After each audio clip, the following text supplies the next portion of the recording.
Is this the end of Bitcoin DeFi? What started as a rebellion against the system might now be absorbed into it. Bitcoin was never meant to be part of traditional finance. It was designed to exist outside it. But today, the US Federal Reserve is creating a strategic Bitcoin reserve. Let that sink in.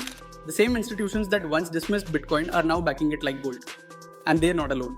As of early 2025, governments around the world hold nearly 500,000 Bitcoin, over 16 billion worth.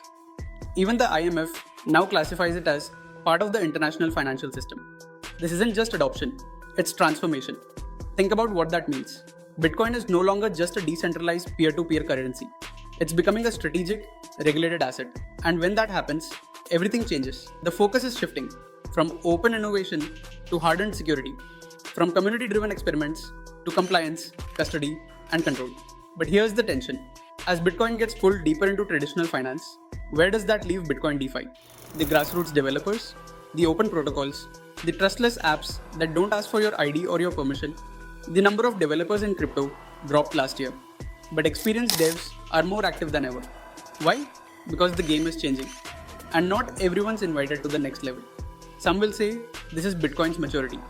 Others will say it's a betrayal of its core. If institutions wrap Bitcoin in red tape, it could push devs to build around it, not on it. Use its value, but route around its restrictions. That could mean more bridges, wrapped assets, or new chains entirely.